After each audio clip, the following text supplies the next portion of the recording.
I want you to just try and visualize a headline for a second. Just, close your eyes and picture it. The United States is locked in this massive high-stakes financial standoff. Markets are just bleeding red. Gold is going absolutely vertical. And at the dead center of this whole geopolitical hurricane is a real estate bid for Greenland. It sounds like the plot of a satire, doesn't it? Like something out of a strictly hypothetical political thriller written in the late 90s. But this is the reality we all woke up to this week. And while the Greenland part of the story sounds surreal, almost comical, the economic shockwaves are incredibly serious. Serious might be putting it lightly. We are deep into the first year of President Trump's second term, and he has effectively issued an ultimatum to Europe. The message is basically, help us acquire Greenland or get ready for some economic pain. And the markets heard that message loud and clear. This isn't just political posturing. It's not just another tweet that gets buried in the news cycle. This has triggered, record-breaking moves in precious metals. But maybe what's more concerning is it's revived this financial phenomenon, this thing economists call the sell America trade. That phrase, sell America, it sounds so ominous, but, also a bit vague, like a bumper sticker or something. So that is our mission for this deep dive. We're going to unpack how a dispute over, a frozen island turned into a huge market-moving event. But more importantly, we need to explain what the sell America trade actually is, mechanically speaking. Because if you have a 401k, a mortgage, or even just a savings account, this affects you directly. Absolutely. We need to strip away all the noise and really look at the mechanics of the bond market, the currency markets. And we also have to place this in the broader context of the last year, because this is not an isolated incident. It's part of a pattern of volatility that's really defined the global economy recently. Okay, so let's start with the catalyst, the what. This all kicked off with a notification that popped up on a Saturday morning. Right. It was a post on Truth Social from President Trump. And the context here is just crucial. This dropped right before he's scheduled to deliver a major keynote speech at the World Economic Forum in Davos. In Switzerland. Yeah. Right. Nothing sets the stage for a diplomatic summit in the Swiss Alps quite like a threat issued on social media over the weekend. It certainly sets a tone. So what exactly did the post say? Can you break down the terms for us? It was surprisingly specific. Usually these things are just vague threats, but this was a detailed roadmap. The president issued a direct ultimatum to Denmark and, by extension, to any European countries resisting the U.S. effort to take control of Greenland. The terms were pretty binary. Pick a deal or pay the price. And the price is tariffs. Steep ones. The president stated that if there is no agreement, a 10% tariff will be slapped on select European countries starting February 1. February 1st. Wait, that is literally right around the corner. That gives businesses almost zero time to prepare. If you're a European exporter, your goods are probably already on a ship. Exactly. It's an immediate shock to the supply chain. But there's also an escalation clause. If no deal is reached after that initial phase, the tariffs jump to 25% on June 1st. And the post explicitly said these tariffs remain in place until such time as a deal is reached for the complete and total purchase of Greenland. Complete and total purchase.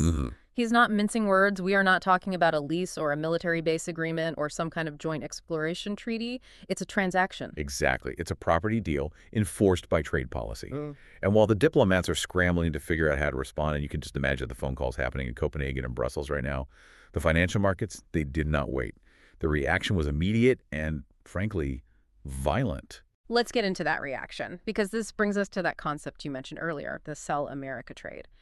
Now, to the average person, that sounds like people are just boycotting American products. Like they aren't buying Fords or Apples. But in finance, this refers to capital flows, right? Correct. It's all about where the big money, we're talking sovereign wealth funds, central banks, massive institutional investors, it's about where they park their cash. To understand the sell America trade, you have to understand the psychology of global money. Here's the standard playbook. Usually when the world gets scary, when there's a war, instability, uncertainty, investors run toward the United States. Right, because the dollar is the world's reserve currency. It's the safe haven. When the house is on fire, you run to the fire station.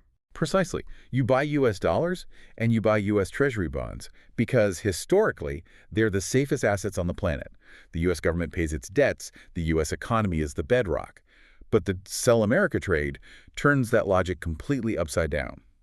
In this specific scenario, the market is signaling that U.S. policy itself is the source of the volatility. So they aren't running to the fire station because they think the fire station is actually the one starting the fire. That is a great way to put it. Investors are worried that this whole America First posture, combined with the unpredictability of threatening tariffs over a land purchase, that it destabilizes U.S. asset markets. It introduces what we call headline risk. Hmm. So instead of buying dollars for safety, they are dumping them. And we can actually see this in the data. Well, clearly. On Tuesday morning, the U.S. dollar index, which measures the strength of the dollar against a whole basket of other currencies like the euro and the yen, it fell nearly 1% to 98.5. Now, 1% might sound small if you're thinking about a volatile tech stock, but for a currency index, that is a massive move in a single day. It implies a sudden, very sharp loss of confidence. But it wasn't just the currency, was it? The bond market went haywire too. And this is where I think we need to slow down a bit, because bond yields are one of those things everyone hears about but often just tunes out. It feels abstract. Why did the bond market reaction matter so much here? This is a bit technical, but it's arguably the most important part of the story. Treasury yields skyrocketed. Now, we have to remember the golden rule of bonds. Price and yield move in opposite directions. It's like a seesaw. Okay, let's unpack that. I feel like I learned this in Econ 101 and then immediately forgot it. Explain that like I'm 5. Sure. So imagine you have a piece of paper, a bond, that pays a fixed interest rate, let's say $4 a year. If investors get nervous about the U.S. and start selling that bond, the price of the paper drops because nobody wants to buy it. To entice someone to actually buy that bond, the effective return, the yield has to go up. So heavy selling equals lower prices, which equals higher yields. So when we see headlines saying yields are spiking, what that actually translates to is everyone is dumping U.S. debt. Exactly. It is a massive sell-off. The yield on the 10-year Treasury note soared above 4.3%. That is the highest level we've seen since early September. Okay, so investors are dumping U.S. debt. Now, connect the dots for the listener who's maybe driving to work right now. Why should they care if the 10-year Treasury yield is at 4.3%? How does that actually touch their wallet? It touches their wallet because the 10-year Treasury is the benchmark for almost all consumer debt in America. It's the baseline. When that yield goes up, mortgage rates go up, auto loan rates go up, interest on your credit cards can tick up. Banks use that 10-year yield to figure out how much to charge you for money. So when global investors dump U.S. bonds because they're nervous about a dispute over Greenland, it directly makes borrowing more expensive for a family in Ohio or California trying to buy a house. That is the direct ripple effect. A Truth Social post about a real estate deal eventually hits your monthly mortgage payment. It tightens financial conditions for everyone in the real economy. It pulls money out of their pockets. Well, that's sobering. It really shows how interconnected this all is. So money is flowing out of the dollar and out of treasuries. It has to go somewhere, right? Capital doesn't just vanish. It never vanishes. It rotates. And this is where the wow factor really comes in. We witnessed a historic flight to hard assets. I was looking at these numbers in the research you sent over, and I honestly thought there was a typo in the spreadsheet. I actually had to double check another news source. Gold and silver went absolutely parabolic. No typos. This was a rush into commodities that have no counterparty risk, meaning, gold doesn't depend on a government's promise to pay you back. Gold futures hit an all-time high of $4,755 a troy ounce. $4,755. I remember just a couple years ago when $2,000 felt expensive. We are pushing $5,000. That feels psychological. It is a staggering number. And to put that in perspective, gold is up 9% just since the start of the year, and we're only in January. In just a few weeks, gold has generated more return than you'd expect from a decent year in the stock market. And if you zoom out to a one-year return, gold is up nearly 75%. 75% in a year. That is beating almost every tech stock people obsess over. It's beating the AI darlings. It is, and silver is performing even better, relatively speaking. Silver also hit an all-time high. Its 12-month return is sitting at a staggering 200%. 200%. If you had put your money in silver a year ago, you've tripled it. Meanwhile, if you were holding the S&P 500 this year, you're back to square one. The S&P 500 saw its year-to-date gains completely erased on Tuesday morning. That contrast really paints a picture of fear, doesn't it? Stocks are erasing gains, gold is up nearly 75%. It tells you exactly where the confidence is and where it isn't. But I want to challenge this a little. Usually gold is an inflation hedge, right? You buy gold when you think the dollar is going to lose value because the Fed is printing money. Is this an inflation play or is this a panic play? That's a crucial distinction. And typically, yes, it's about inflation. But at $4,755, this is a fear trade.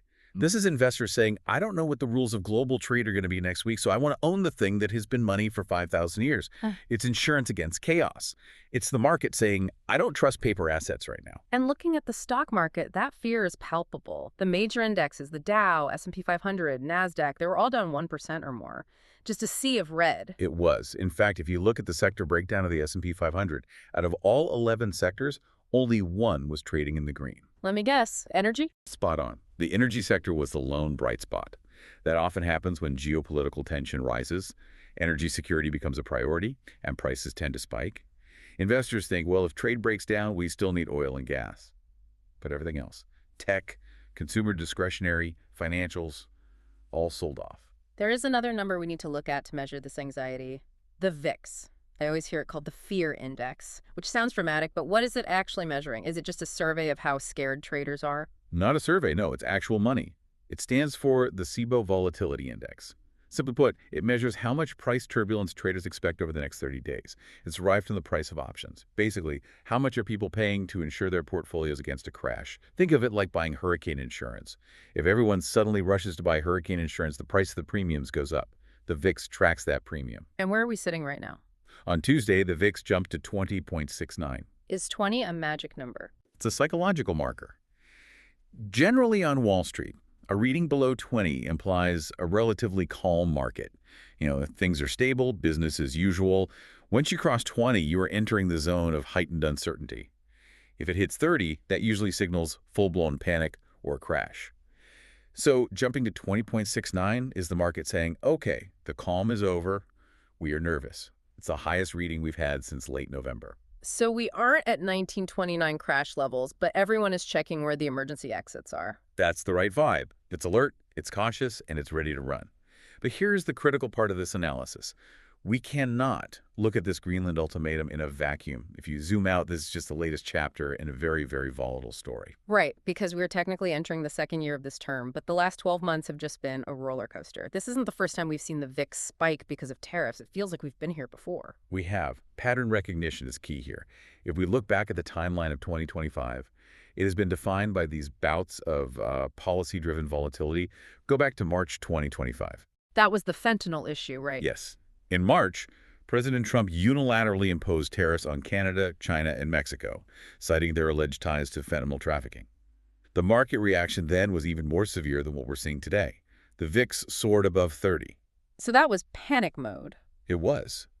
And then, just a month later, in April 2025, there was the announcement of sweeping reciprocal tariffs that pushed the VIX above 40 for the first time since 2020. 40! That is crisis levels. That's pandemic onset levels of fear. It is. So investors have been battered by these waves of policy shocks for nearly a year. You had the March tariffs, the April reciprocal tariffs, then you had concerns about an AI bubble popping, plus other geopolitical developments. It's been relentless. It feels like tariff fatigue. Is there a limit to how much of this the market can actually handle? I mean, at some point, do investors just say, I'm out? That is the billion-dollar question. And actually, Sergio Armati, who's the CEO of UBS, he spoke to this exact point from Davos. He's right there in Switzerland where the president is about to speak. What's his take on it? He was very pragmatic, but the warning was clear. He said, I'm quoting here, there is a limit to how many things you can put on the table without eventually one day one of them going out of control. That is a very polite, very Swiss banker way of saying, you're playing with fire. It is. He noted that the sheer volume of news, the constant headline risk, is weighing on customer sentiment. It's forcing investors to diversify away from the U.S. simply because they can't predict what will happen next Tuesday. And that brings us right back to the Sell America trade. It's not necessarily that they hate the U.S. economy fundamentally, it's that they just can't handle the unpredictability. Markets hate uncertainty even more than they hate bad news. Bad news, like a poor earnings report, that can be priced in. You can do the math on it. You can adjust your model. Uncertainty, you can't price that. And when the uncertainty is coming from the issuer of the world's reserve currency, it creates a structural problem. So let's bring this all together. We have a bid for Greenland that has effectively turned into a geopolitical hostage situation. We have steep tariffs kicking in on February 1st if Europe doesn't blink. We have gold at nearly $5,000, signaling that people want hard assets, not paper promises. And we have bond yields spiking, which is going to make life more expensive for regular Americans. That is the summary. And the so what here is, It's monumental. Hmm. This challenges the whole assumption that the U.S. dollar is the ultimate safety net. If the Sell America trade gains momentum, it chips away at the benefits America enjoys, like cheap borrowing costs that come from being the center of the global financial system. It's a precarious position. We're so used to the U.S. being the anchor, the exorbitant privilege of printing the world's money. And that leads to the really uncomfortable question we have to leave the listeners with. Go ahead. What is it? We typically assume that when the world gets crazy, the U.S. is the shelter. But if financial markets function based on confidence and predictability, what happens to the global economy when the world's reserve currency becomes the source of the volatility rather than the shelter from it? That is something I think every listener is going to need to sit with. When the shelter becomes the storm, where do you go? Gold at Ah, $4,755 suggests some people think they already know the answer. a fascinating, if slightly terrifying, look at the markets this week. We will be watching that February 1st deadline closely. Thanks for diving in with us. My pleasure.